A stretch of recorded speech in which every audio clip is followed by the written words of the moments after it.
Shoot the Breeze topic number 3 says, did your parents warn you about marrying outside of your race? This comes with a link that takes us back to YouTube. Looks like a YouTube short. We'll watch and we'll discuss. If it's short, I might play it twice. Uncle. Hey, that's you? Yeah. Wow, I already got married. Yeah. So who's the lucky one? She's right here. What's up, Aunt? This one? Yeah. So what happened to your cousin Fatimata? I decided to marry her. I'm not in So love you with her. decided to marry this thing. Excuse me? Yeah, excuse. Back to you. So what did your parents say about it? I mean, what could they say about it? What Of you course. mean? I thought they Out loved of all these beautiful African women, you decided to marry this. What do you even see her? What do you see in me? I mean, I like her. Yeah, we in love. You are in love. Did I ask you? BBC World Service. What he talking about? What that mean? What? Do he not like me because I'm white skin? No, it's because you are purple. And you stay with her. You will see what will happen when she finishes with you. Uncle. Hey, that's you? Yeah. Wow, I already got married. Yeah. So who's the lucky one? She's right here. What's up, Aunt? This one? Yeah.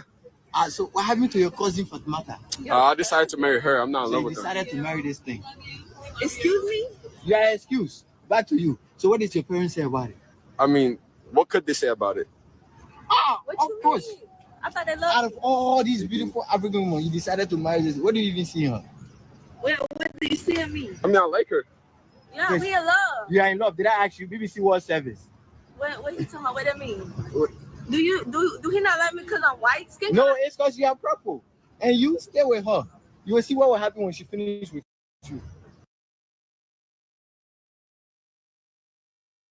What is that tether wearing right here in this video? These tethers.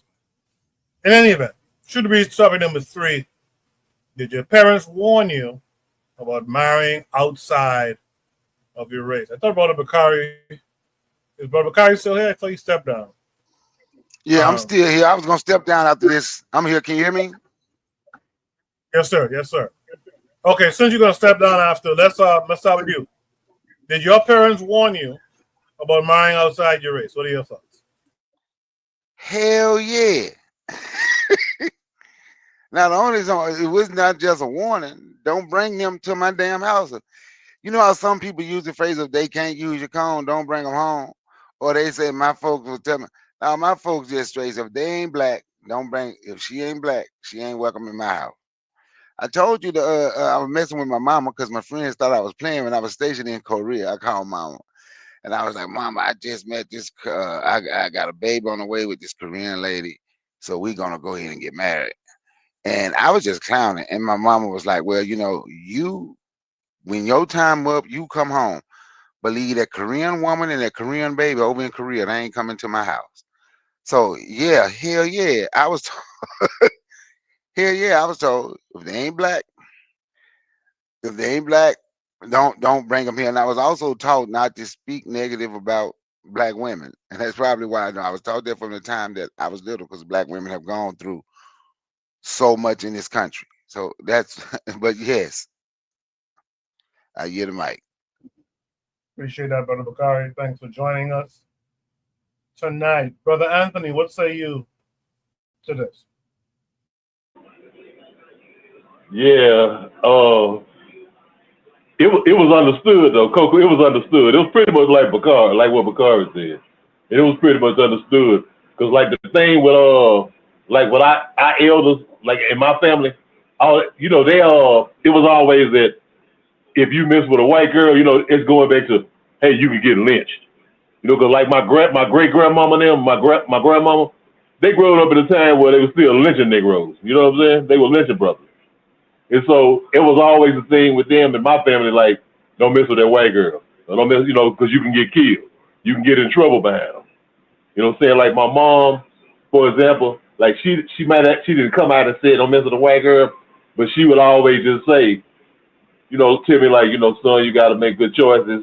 You know, when you're dealing with females, and like, and I mean, I didn't fool with no white girls. You know, I just wasn't attracted to them.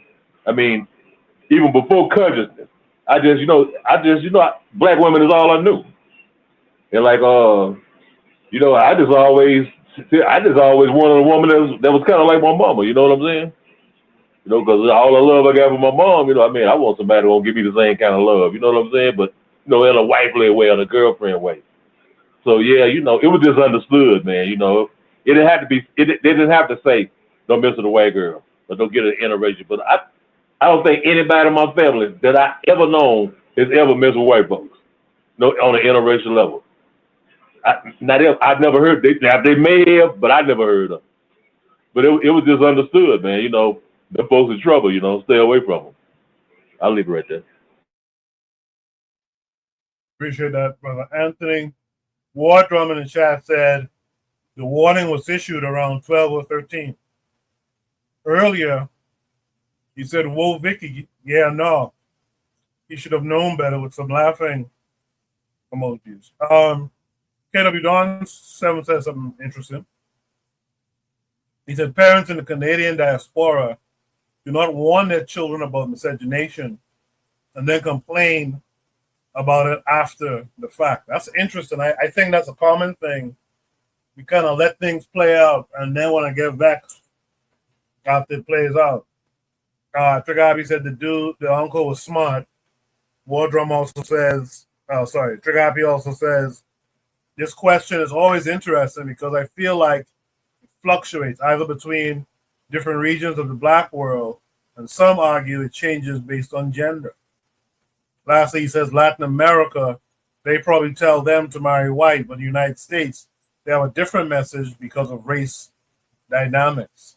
With that said, let me hear from Jackadero. What say you, Jackadero? Yeah, the question is, did I get warned? So I'm a Kenyan, but my dad never got to the States. But my stepfather, who's from South Sudan, he raised me, and he's a Muslim. So I was raised Muslim. And what's really interesting is that he always just told me to just find a Muslim woman. But the masjids that we would, I'm only laughing because I never thought about it like this, but the masjids that we used to attend, there was never any white people in the mosque. So I never had to worry about that. There was the occasional Arabs, but there were never any. It was just Somalis, a few Kenyans, Nigerians for sure. Give me a moment to think. A lot of Somalis, Ethiopians, a few South Sudanese, a few Sudanese proper from Khartoum. But yeah, never any white people. So I never had to worry about the whole white girl thing, man. Now, if I were to think what he would do if I brought home an Arab, I don't know. I don't know if he would accept it, and I don't know if he would deny it. A little interesting story about him is that before he met my mom in Kenya, he said that his journey, actually, his trajectory took him on a different path.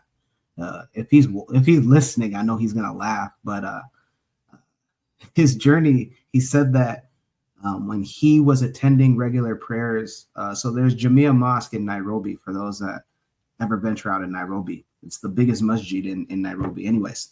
And at the time, there was an Arab scholar for Islam, and the Arab scholar asked him, like, hey, I see you in the masjid here, like, pretty much every day. Like, you know, what's your plans? You know, like, do you plan on becoming an imam here at this masjid? And my stepfather's reaction was, no, I actually plan to go to Saudi Arabia and become a scholar, just like you. And my stepfather said that this Arab reply was crazy, but it was, if I can remember right, something along the lines of like, yeah, no, you'll never be a scholar in Saudi Arabia like me. And it changed his whole trajectory. And he was like, yeah, I was done pretty much on my planning to go to Saudi Arabia and live the rest of my life there after that. And then he met my mom, and, you know, the rest is history. So I don't know if he would have been okay, because I'm sure by now, like, he probably has a bad taste in his mouth about Arabs. But yeah, the masjid that I attended, it only had black people, man, and specifically black immigrants. There were a few African Americans, but man, it was majority Somali, Ethiopian, and then Nigerians. Okay, So, man, I'm liking these stepfather stories too, by the way. So keep those coming. Juana, what say you to this?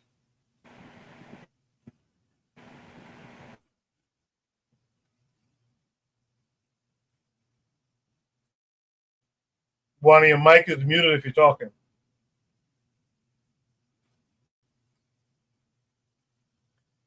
Maybe Juana's having technical issues. Blackfield Village. Coco, can you hear me? Yeah, go ahead. Yeah. My folks is more like religious minded. I'm curious for Jacadero. I never met no women at the masjid. At the masjid, the women and men are completely separated. How you meet women at the masjid? I'm confused about that. But for me, my parents was kind of like they was religious. They was Christian minded, so I always saw white women as tourists from a young person. I always thought that they was very separate and distinct because I always see them as tourists. You know, they kind of like wasn't within my community. My community, I was probably more expected to marry a person from my community, a Black Bahamian woman or whatever. So it never really came in my mind that I would have that issue to deal with. You know, never ever. And I never looked at. I always thought that white women was party women, always into partying and drinking rum and going jet skiing. So I never really took them serious like that. So, but my parents never told me or encouraged me to specifically marry Black women. It's never been an issue before. But I would say this, you know, there are. I'll leave that alone. I just think that they never really encouraged me to do anything specific. But more than likely, and when I say likely, I'm among to it 90% that I would have married someone from my community, someone who looked just like that was just what it was. So that's never been an issue for me, ever. Let me Before Jacadero goes, I think there's an interesting thing that you're kind of realizing with the conversation. Side note, I'm like Buana, it never was discussed because, and I think this is the point I'm getting at, it never was discussed. And I also saw white women like that too. It's kind of lousy, kind of like, you know, they might look okay for a couple of years when they're young, when they partying hard and all that type of thing, but you don't want to be around an old white bitch at all. But I think the conversation is kind of showing that if you're in Black circumstances or all Black circumstances, you'll probably marry white. So that makes the American African situation an interesting one, especially as more and more time goes by, especially with the propaganda that goes on here and them being propagandized more and more, it seems, as the years go by. But this conversation is kind of showing it. Jacadero was in a mosque with mostly Black folks. I feel Jacadero was wearing a hijab when he went to the mosque. Eh? He was hanging with all the girls on the other side. Right? So how to answer Buana's question about like how did you because the masjids are pretty they're gender separated, so the guys pray in one room and women pray in the other. So how would you see them? Well, I wouldn't see them, but how it goes for marriage is that usually you say like either you say, hey, there's this girl at my school, do you know her dad, do you know her uncle, or your dad would come along and be like, hey, do you think it's time yet? Because I'm tired of having you at the house. Like, is there anybody that you're remotely interested in? And then you would say, well, do you have any of your friends? And then, your dad would usually ask you those things because he would also be like, hey, I know somebody that has a daughter. I know somebody that has a niece. I know somebody that has female. But most of his friends, if not all of his friends, were either from Africa or the likes thereof. So, and because Jacadero, do y'all practice arranged marriages in from your tradition? Do y'all practice that? So it's really interesting because that if it was up to my stepdad, I'd have been married back when I was like 19, because of the fact that, again, his friends from the masjids were also guys that, because he ran a car dealership, so his friends from the masjids were also either his clientele or guys that he did business with. So if he ran the car lot, then somebody else would have the dealer's license to go and get the cars from the auction. So it'd make financial sense. So if it was up to him, I think I would have been married when I was 20, because I remember some of these questions, and looking back on it, he was trying to gauge my thought process on like, hey, am I ready? Because he's like, hey, I got guys that I believe they want their daughters to be married, because again, I'm just stating this from the East African perspective. We know in East Africa, especially in Kenya, very well that the younger that the woman gets married with a young guy, of course, around her age mate, the less likely that she grows up and becomes a whore. Let me just put it plainly out there. They like to make this soft. They have to have a soft landing, but I just say it plain and loudly, because in especially in Nairobi, there is a prostitution problem, and it's been like that for a long time. I'm sure you guys are gonna. Damn. Damn.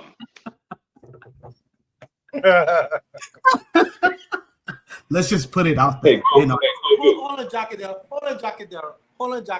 because I have to be careful. Because the Muslims describe a prostitute as different from the Western, how the Westerner look at a prostitute. So let me be careful. So when you say prostitute, do you mean a liberal-minded woman who sleeps with any man she wants to at a certain age because she's educated and she's sophisticated? Because some Muslims believe that's a prostitute. But or do you mean specifically in terms of means, this is how I make my income and things like that? What kind of define prostitute from your tradition? In Kenya, in Kenya, when I went back in 2012 and I stayed for nearly a year, the way that it was described and the way that I experienced visually, with the way that my family members would talk about other women family members, is that one that leaves the father's house and that is unwed after a certain age. So like they would say like somebody that's like above 25, they left the father's house, now they're living on their own and they're not married and they don't seem to want to get married. They would label that person. They wouldn't call them, the word is malaya in Swahili, meaning bitch, but it's really just prostitute. Like you would call a prostitute a bitch, a malaya in Swahili. And so that's the way that I viewed it. So I'm going to say that in East African Islamic viewpoint, it's just a woman that leaves her father's house after a certain age and that has no plans on getting married. Whether that's she's doing these things for financial gain or not, it is because she doesn't want to get married. She has no plans on getting married. She wants to be a lifeist. She's pretty much just living that sexy red. Basically, a Western career-oriented woman is a prostitute. Basically. Damn, y'all boys are strict. Jeez. Strict. Also, that's not being strict. That's just straight up misogyny. That's all that is. Because they don't see the men the other way. Well, you know what? We gotta wed these guys because you don't want these guys being male whores. It's always the woman. It's always the woman. Now, keep in mind, Kofi, this is good that you said that yeah, it can come off misogynistic, and I don't disagree with you about that. But keep in mind is that what you have is an issue in Kenya. Let's just put that plainly. There is an issue. What is the issue? Is that there's a lot of fatherless children in Nairobi. I want to like put this. I don't know if I can drill this anymore home. There is a huge issue in the Kikuyu community, that I'm very familiar with. I'm not a part of, but I'm very familiar with, is that among all the tribes in Kenya, they have the highest rated number of children born out of wedlock and single motherhood. And usually in central Kenya, they are the ones that are amongst, youth prostitution. When I say youth, this is people, women under 30. This is not the youth term that you're used to in the United States. So I say that there's a problem. Now, am I going to say that Islam is the end all be all? I'm not a practicing Muslim anymore. So just to point that out to you. You know, I ascribe to a Newell spiritual system, but nonetheless, I do want to state that I do believe that, and I do strongly accept that, you know, some of the core tenets of Islam, it can almost, you know, shape a culture and have it to be right. So I get it. It's strict, but we're in the United States, and I know that, you know, there's the whole progressive thing is there, just like it is in Kenya. But look what's happening in Kenya. They estimate that by 2050 in Kenya, are you ready for this? By 2050 in Kenya, 3 out of 4 homes will be presided where there will be a mother but no father. Just want to let you know that by 2050, 3 out of 4. That's insane. And so you got to ask yourself, if not Islam, then what else? Hey, Koku. Yes, sir. Okay, all right, yeah. I mean, I was trying to wait till the brother got through. Okay, let me see. Okay, let me start it off with this right here. Jagadero, peace and blessings to you, my brother. Peace and blessings. I'm saying, okay, yeah, it's not a diss on you. I'm just saying, when I hear, hey, when you hear something like a poll, like in 2050, it's gonna be this, man, don't go over that bullshit. Don't go over that. In 2050, okay, you know what I can say? In 2050, any kind of old wild crazy ass shit, in 2050, the Bahamas is gonna be under the water. You know what I'm saying? There will be no Bahamas. We don't know that. Well, you know, they talk about rising tides and the oceans and stuff, but we don't know that. I mean, we projecting way in the 40, and that's the shit that somebody else said. Okay, when you say in 2050 about so many children will be born out of wedlock or whatever, you know what? They telling you, look at this, somebody telling you what's gonna happen as if you don't have no hand in making this shit not happen. You know what I'm saying? Yeah. I mean, I don't listen to no shit like, hey, you know what, man? I don't know what the fuck gonna happen tomorrow. You know what I'm saying? Hell, I might not be in this mother. I might not be around tomorrow. I don't know that. So, you know, I can't look in the future talking about what in 2050 what this gonna be. Like we had some months ago, we had a thing like what would Pan-Africanism or Africa or whatever be 500 years. I can't think that far in the future, man, or what it's gonna be then. You know what I'm saying? I mean, 'cause to me, that's like I don't know. I don't know what it's gonna be. I don't give a damn what it's gonna be. I ain't concerned with what it's gonna be. If I got to talk about in 2050 or in 500 years from now, you know what I'm saying? We need to be on our job right now, making this shit not happen. You know what I'm saying?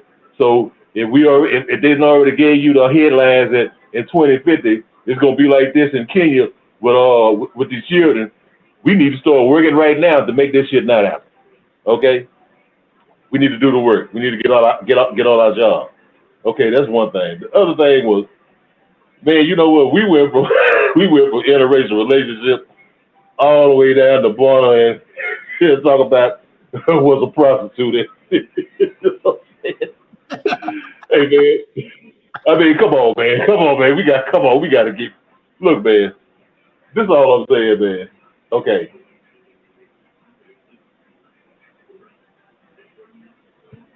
Sometimes we got to get out of some of these ways of thinking. You know, it's not only just the Western ways of thinking, but it's also the Eastern ways of thinking, like the Arabs, for example, with Islam and their impact. I seen a brother on IG today talking about Islam. You know, he's a brother. I don't know what country he was from in Africa, but he was on there. Koku, I'm quite sure you might have seen it. But he was just talking about how great Islam and the black contribution to Islam and stuff. You know, talking about how it was a black African woman who founded Mecca and all of those. You know, I mean, you know, this Arabic way of thinking. That's what it is. Some people that think they Muslims or think they follow Islam, but you really is following this Arabism. You know what I'm saying? You follow Arabism. And I think that a lot of time, I'm going by the stuff that Jacadero was saying, you know, because I know there is a Muslim, an Arabic Muslim presence, identity in much of East Africa, not all East Africa, but in a lot of East Africa. And I think that sometimes we look at these, like Jacadero said, oh, no Islam. I mean, like I said, how I talk about the brothers black still them, embracing the Western 19th century liberalism. We also do that same shit with Arabism, with Islam. Embracing religion, you also embrace the Arab culture. You know what I'm saying? And sometimes we don't know it. And so, and we begin to think like they think, and thinking outside of ourselves, man. Okay. And the last thing I just wanted to say real quick, I don't know if the brothers, y'all remember, I'm going to show, we were talking about the prompt was about interracial marriage and did your parents warn you? Koku, I don't know if you, because I think you may have seen it. It was this brother. We going to Belize, in the country, Central American country, Belize. It was this brother, and he was like a police official, like one of the top police officials in the Belize. This brother. Okay, now you know how I'm related to what Buana was talking about, the tourism. How these white women come down to the Caribbean and go to Africa, particularly in the Gambia, a place, but other places too, all over the country. These white women come down here, and you know what? They look at us a weekend boyfriend. Some brothers who they can come and have fun with. Kick it with it, then, do their thing and go back to wherever they came from. Okay, now in Belize, this brother was a constable. He was a police officer. And he was well known, well respected throughout the country of Belize. This white woman who was a married woman, married to some old white guy who was from money, so she wouldn't trailer trash. She was married and they was in the money. She came down here. It was like last year or something. It was on one of those 48 hours. Okay, well anyway, they became friends. She was going through shit with her husband. They became friends, and one day they went out on the beach in the evening time. They're sitting out there on the beach, chilling. For some reason, he bought his gun. He was a police officer, so he had his gun, and he was showing her how to use the gun. And we know what happened. The gun ended up going out firing accidentally and killing his black ass. You know what I'm saying? There was a whole big case down there. His family had been telling him about leaving that girl alone, don't mess with her. Number one, she's married. Number two, she's a white woman. You know what I'm saying? And sometimes I think we don't listen to that shit. You know what I'm saying? We think what our little head instead of our big head. You know what I'm saying? And we just think about the flesh. We think about we think about what we think about first. You know what I'm saying? And it caused this brother life. It was a big national thing. Koku, do you remember the show? Well, Koku lost right now. Sorry, I'm muted. No, I'm not familiar. It was on 48 Hours, man. On the show 48 Hours on CBS, where this black brother, who was a policeman, and was a well-known, popular person in Belize, the country, Central American country, Belize. And he ended up getting killed by his white female friend. You know what I'm saying? Who was married to a rich man. You know what I'm saying? Like I said, she wouldn't trailer trash. She came for money. His family was telling him to leave this woman alone. That she's married and she's a white woman, and and she come for money and all that stuff. And he ended up getting his ass killed. Getting his ass knocked out, and she ended up going free off of it. I think they locked her up at first, but she cried white woman tears and got off scot free. But yeah, man, that's I'm just like, some things that we have to know. Like sometimes we have to use the history and thing, man. Look, yeah. I ain't gonna go on too long about it, man. But yeah, I just think that you have to always be aware of the historical things, because all that factors in when you get in a relationship with somebody. And I'll land right there. Yeah, I do think we have to be aware. I think often as human beings, especially young humans, we need to be directed too. And I think that we shouldn't take it for granted. We shouldn't take this kind of information, this kind of instruction for granted. Because that's essentially but let me speak for myself. That's essentially what happened when I was growing up. It was the idea would be you would be with a black woman from around here, a Bahamian, right? But the folks who were around me who should have been giving me that direction, not just me, everyone else who was around me should have been given that direction of, hey, Don't you, like Bakari says, you can't use your comb, don't bring her home. You know what I mean? But we kind of take that stuff for granted. In the chat, real quick, Trigger 262 Plus says African spirituality also is against the wedlock issue too. A strong community is only good when it's strict and regulated, in my opinion, but also smart enough to adapt. He says, so some would say there could be a misogyny issue that can be adapted and changed. But wedlock issue should be aggressively countered. Marriage relations need to be clear and strict. Well, I know Kofi heard misogyny and what Jacadero described. Kofi, what say you to the conversation? Very good conversation, and it seems like the common denominator is it when you're coming from these black nations, it's not a conversation because basically, they're not around, so they're. Well, I have to warn you about something that's not there. It's like if I'm in and no one's warned. It's kind of weird, But with me, my family, again, it's similar. They never warned me about, interracial dating or anything like that. It's weird, I mean, me being from Guyana, there's the only type of intermingling would be like, and with that, we know there's a taboo thing, but back to the white people thing. I mean, I have a large family. The only people that really dated outside of the race, like I have an uncle, all he did was bring white women home. So the first time he did it, we like, okay. Second time he did it, everybody's talking like, what's going on with him? Then the next time he brought a Japanese woman home, we're like, all right, you don't like black people, you don't like black women. And everyone's talking about you and they get sensitive. You know what I'm saying? But he's here now. He's not in Ghana, he's here now. You know what I'm saying? So it's a weird space where you have to adjust and adapt. And we all have family, well, I don't know everybody, but I'll say if you have a large family member here, even if you're from Africa or the Caribbean, someone is getting a little bit more mayonnaise than what they're supposed to. So my mother moved to Florida and Port St. Lucie and Fort Pierce. Remember, all he likes is very well, brother.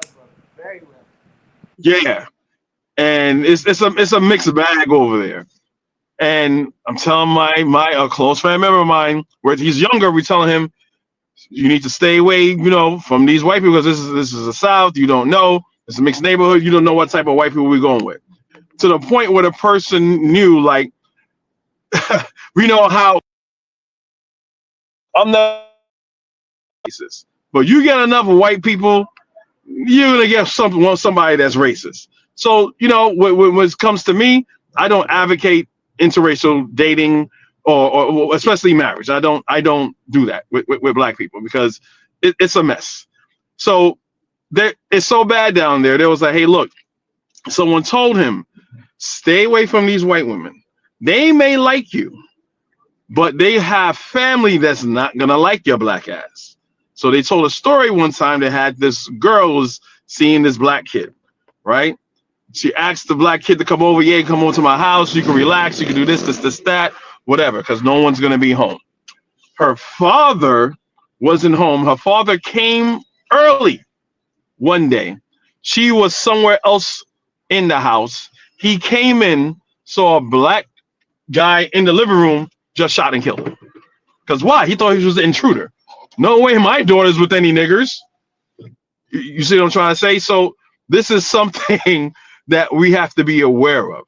We have to be aware of, and we have to be very careful. It's a life or death type of thing when it comes to us. I'll give you another family member now, and I'll end it right here. Again, interracial dating, have kids, whatever, all of that, right?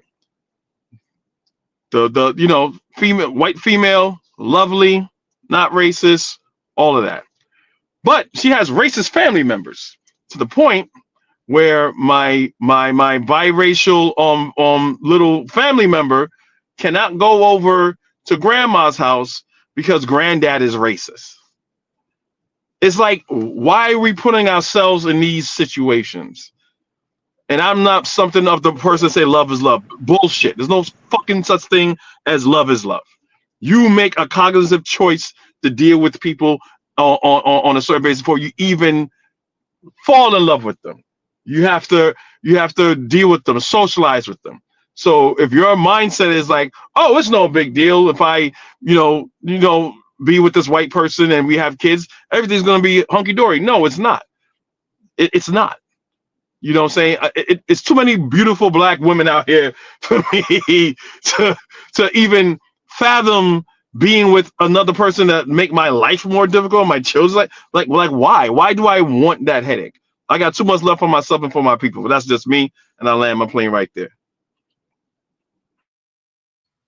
I like when sometimes I like when I speak to the Americans, because the Americans, not even call it Americans, the Africans in America have a different kind of perspective, because they would never see Koku knows that in a black country like this, you would have Bahamian people who would sound like white nationalists if you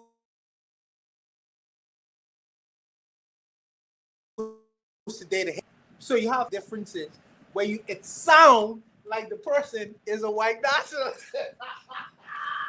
So the conversation, and I don't mean to throw this wrench in the whole conversation because we're talking about race, but even in the black race, you have ethnic issues that I'm sure that Jack Cadero, in his own, with his clan or whatever, I don't know what clan tribe he's from, if he was to come home, I think he's a Luo. So as a Luo, if he was to come home with a person from another group of black people, from another ethnic group, then you will have people who sound like the white nationalists. They have the same kinds of ideas in their head. So I'm saying, what are we talking about here? What are we talking about specifically here?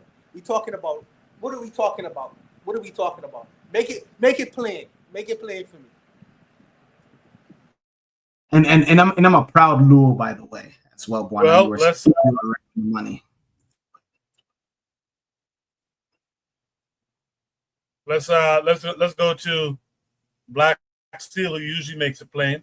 Black Steel would say you to the prompt and to the conversation around it so far. So yeah, I came from that family where leaving white girls alone, right? That was something I was told as a young child. So backstory: my mother's brother, my mother's eldest sibling was her brother. He died before I was born. He was actually murdered. He had a thing. He was in the Navy, U.S. United States Navy, and he had a thing dealing with white women. And he brought a white girl to the house, and that was a bit of a scandal from what they were telling us, because my grandmother was born in 1923. So during Jim Crow she was a grown woman with kids by the time Jim Crow, married with children by the time Jim Crow was over, right? So anyways, my uncle, he went up to, I believe it was New Jersey or one of those states, and he was murdered. They had my eldest aunt, my mom's oldest sister, had to go back and retrieve his body. The white woman that he went up to up north with the white woman, and he was killed. He was like 26 or something like that. He was a very young man. But anyways, it was always told, hey, you leading white girls, and white girls is trouble, and white girls is a problem. So that was always drilled into my head. Even when I was in high school, I had this white girl I used to be friends with. We rode the bus together. So I had to go to the orthodontist. I had braces. My mom came and picked me up from school, and she seen me sitting I was at lunch outside the cafeteria eating lunch with my friend. My mom came. She saw me sitting down with this white girl at the lunch table. She didn't say a word. She didn't smile. She said, "Let's go." Right? I'm like, "Hey, mom, you gonna meet my friend? Hi, how you doing? Let's go. You're gonna be late." And my mom was like, "That's your girlfriend?" I said, "No, this is my friend who ride the bus." Okay. I better be just your friend. You got any black girls you friends with? So I got the third degree. And she was nice. I mean, she was blonde, blue eyed. She was look like, white girl. But we was cool. We like to talk about video games and stuff. My mom was none of that. I don't care. She was not playing that. So as I got older, I never dated, was in a relationship or dated with a white woman. But when I was married, my ex-wife, her mother was white and her father was black. That was too much for my mom. That was almost too much for her. Just dealing with a woman, even though she said she was a black woman. She grew up black. She was treated like a black woman. That was almost too much. Then the next girl I was in a relationship with, she was Dominican. Even though she was an Afro-Dominican, Afro-Latina, she was still, my mom was, "Oh, my son like date these exotic women." She told her friend. But overall, it was always told to me at a young age, the white girl's not for you. Leave them alone. And it could probably be due to our history, to the dealing with the lynchings and assaults by white supremacists, white racists, just being too close to a white woman. As I've gotten older, I told my son, I want black grandchildren. You want to have your little dalliances or whatever. I just want black grandchildren. I don't want any confused, tragic mulattoes in my family. I don't want nobody talking about well, I was too white for the blacks and too black for the white. Shut the fuck up. No, you black. All right. Everybody in my family is black. My cousin, he has a son with a young lady who is biracial, white mother, black father. He spends a lot of time with his white family. He does. I fear my little cousin gonna have him a wake up call one day. I really do. I mean, he goes to rodeo. He's 7 years old. He goes to rodeos, and he doesn't get it yet. I'm afraid what's gonna happen when he get it that day. So what Sugar Happy said, mom wanted me to be with a black woman, as in there's no confusion as to what is she. So she's as a black woman, and I'm the same way. I want my grandchildren to be black. My son, whoever my son dates, just make sure when you want to settle down, you settle down with a sister who can give me children who look like me. I don't want in 100 years my great grandchildren look at the wall and be like, who is that? Who is that black person on the wall? No. We're not doing that. We're not doing that. But anyways, though, to answer the question, yeah, mom, that was something that was always taught to me, was to leave the white girls alone. I don't have my sister. Um, she's never looked at a white man ever in her life. She would tell you she's never looked at anybody of Caucasian descent. And it's so funny because you know we were talking once, and my sister and a friend of mine we was hanging out, we talking about movies, and somebody said some white actor looked good. Said he was white chocolate. My sister turned around and said, "Ain't no such thing as white chocolate." She made it be no, that's just not happening. So, but yeah, that was something I was told. Leave them alone. I understand the reasons for that too, and even now, I'm hesitant.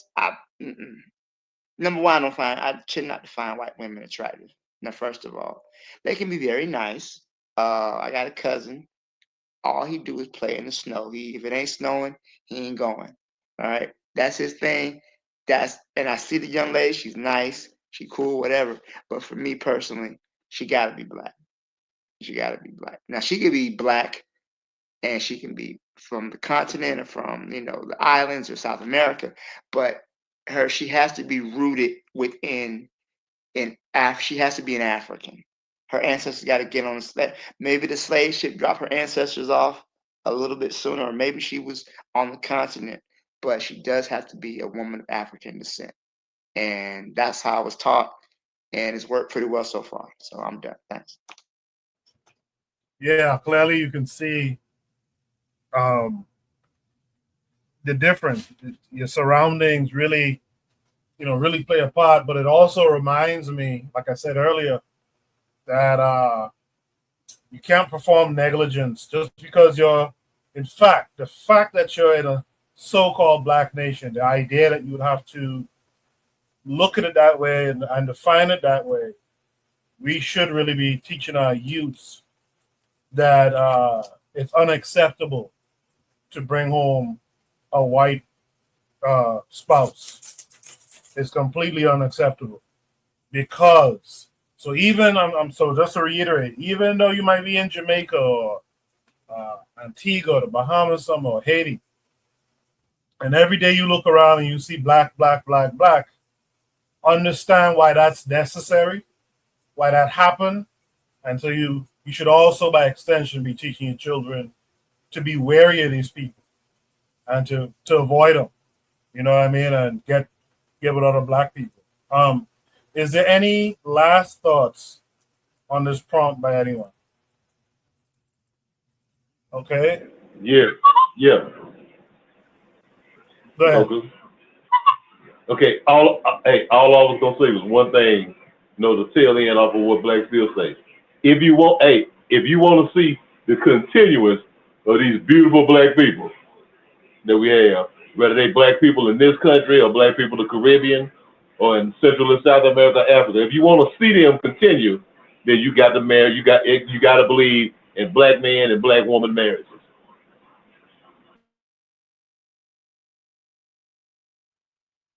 Yes, sir. All right, let's go to should be topic number 4 now. This is probably going to be the last topic for the night. Let me see. The last topic plan was a good one, but it was another kind of FBA topic. So I'll save that for the first topic next week. We're going to end maybe a little after 11, but we'll try to make this the last prompt for the night.